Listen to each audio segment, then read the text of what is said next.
নমস্কার বন্ধুরা, আমার P&M ম্যাথস গ্রো চ্যানেলে আপনাদের জানাই স্বাগত।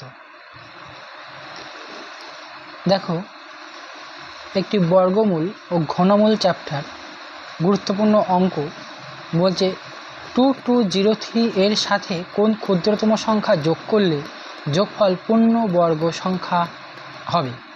এই ধরনের অঙ্ক যদি বলে যে কত যোগ বা বিয়োগ করলে, তোমরা অবশ্যই চেষ্টা করবে এটা ভাগ প্রক্রিয়ায় বর্গমূল করার। ভাগ প্রক্রিয়ায় বর্গমূল করার নিয়ম তো বন্ধুরা তোমরা আশা করি সবাই জানো।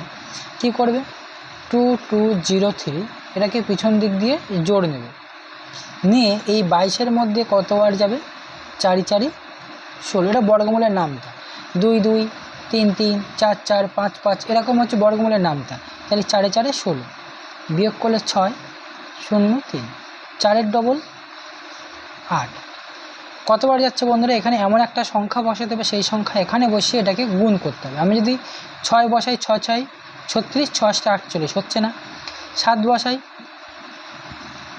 দেখি 7 7 49, 9 হাতে থাকলো 4, 27 56, 4 60।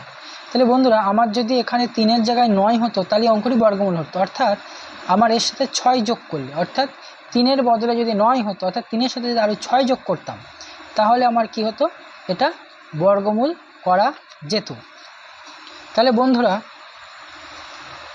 এখানে অ্যান্সার সি হবে, যেখানে তোমার প্রথম ভুলে গিয়েছিল, 5 লিখে ফেলেছিলাম, এখানে 6 হবে অপশান সিতে। এটা তুমি পাবে সবির দাস বইয়ের বর্গমূল ঘনমূল ও যে চ্যাপ্টার আছে সেটা 1 নম্বর অঙ্কে এটা আছে, এবং এটা এসেছিল এসএসসি সিজিএল 2005-এ।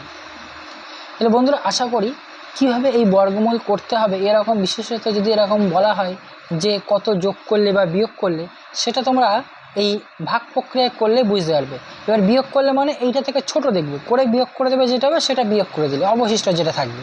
আর যোগ বললে সবসময় এখানে যে থাকবে তার বড়টা করার চেষ্টা করবে, এটা ভাগ করে যেটা হবে যত যোগ করতে হচ্ছে, অর্থাৎ কত, আর 6, সেই 6ই হচ্ছে তোমার অ্যান্সার। কেননা বলছে 2203-এর সাথে কোন ক্ষুদ্রতম সংখ্যা যোগ করলে যোগফল পূর্ণবর্গ সংখ্যা হবে। তাহলে আশা করি বন্ধুরা বুঝতে পেরেছো। আর যদি বুঝতে পেরে থাকো তাহলে অবশ্যই আমার চ্যানেলটি সাবস্ক্রাইব করো, লাইক করো এবং শেয়ার করো। ধন্যবাদ। জয় মা তারা।